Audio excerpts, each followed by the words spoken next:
Hey guys, FLW Tour Angler Kyle Cordiana here. I'm going to give you a recap of what worked for me on the FLW Costa Southwest Division on Lake Amistad.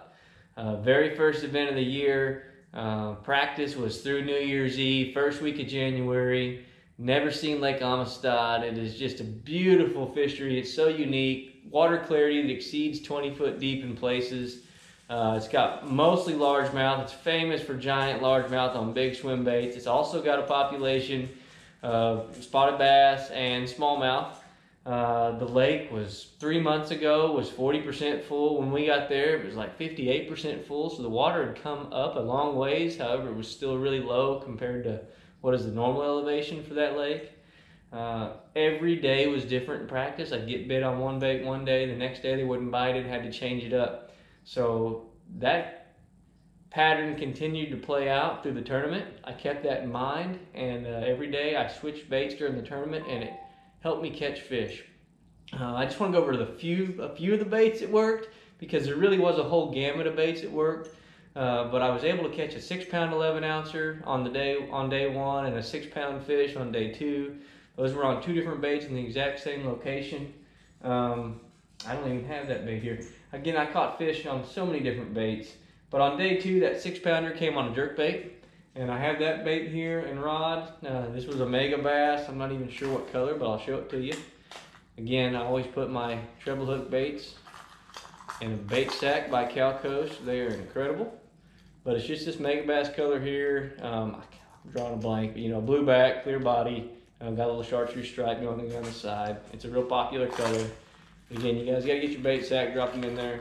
I'm throwing that on my favorite jerkbait rod, and it's a Kistler rod. It's KLX. This is the Blade Buzz chatterbait rod. It's a 7-foot medium action rod. However, it's got a whole lot of play way down the blank, a large parabolic bend. I really enjoy that for jerkbait fishing. Primarily, it's my favorite rod for that. I had that paired with an Ardent Apex Elite, 6.5 to 1, left-handed, because that's the way you're supposed to reel your bait casters, with your left hand. I was throwing it on 12-pound fluorocarbon on a jerkbait. And that's how I caught that big fish. That fish was held in a tree that was a rather large tree under the water, in about 20 foot of water, and had about 10 foot of hydrilla around that tree. That was a special tree on day one. I caught one there on a shaky head with a Jean LaRue tattletale worm. The other bait that produced probably more than anything during practice and the tournament combined was a swim bait. I had two different swim baits I threw. This is a white Taipei, but I also threw Jean LaRue Sweet Swimmer on the exact same head. So this was a little bit more natural colored Sweet Swimmer Alabama shad, and then this Kitech was just all white. It was so clear you could see that down there, and you could watch the fish eat it. So I threw that quite a bit. Threw that on a Helium 3 by Kistler, 7'3", light, medium, heavy, 15-pound fluorocarbon. I love this rod so much for that. This was with the Ardent Sea-Force, 7:3 to 1 ratio, or 7 to 1 ratio on the Ardent reel. This 7'3" light, medium, heavy is so sexy for throwing a little swim bait around.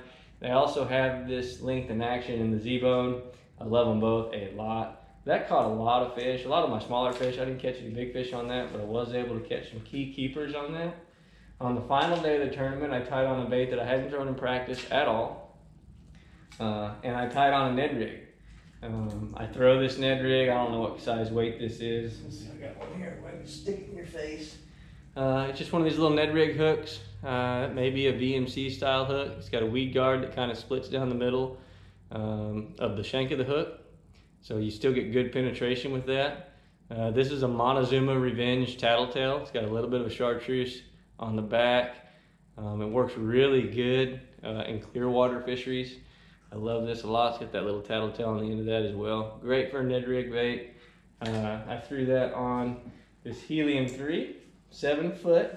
This is a medium action, extra fast blank rod with an Ardent wire. I don't believe they make this Ardent reel anymore, this spin reel, but it's a 2000 series spin reel by Ardent. I had that with 10-pound fluorocarbon on it. And I'd just go around on nice chunky rock points and banks and stuff, and just work that really slow. Those fish were 20 to 30 foot deep in a lot of cases with that. Again, the water clarity is so clear, you got to get down there quite a ways before they're just staring at you. But anyway, that was a really good tournament for me, considering the practice was really hard. I never caught a fish of any size in practice. But I hope that helps, guys. That's what I used. I also caught some fish on an Alabama rig in practice, burning a rattle trap. I think I caught one keeper burning a rattle trap. Again, like I said, a tattletale worm. I had a co-angler, Kyle, fish behind me. He spells his name Kaisle. He caught some on a jig. We were trying to drag grass edges and things with those baits, and that was being pretty productive. Had a bite on a Carolina rig. It just really, you could drop shot, call on a drop shot. So you could do almost anything you wanted to get bit, but you just had to be open-minded, and I think that was the key to being successful there. Congratulations to Ray Hanselman for winning again. Just whooped everybody's butt. But that's my recap, guys. Hope it helped. Over and out.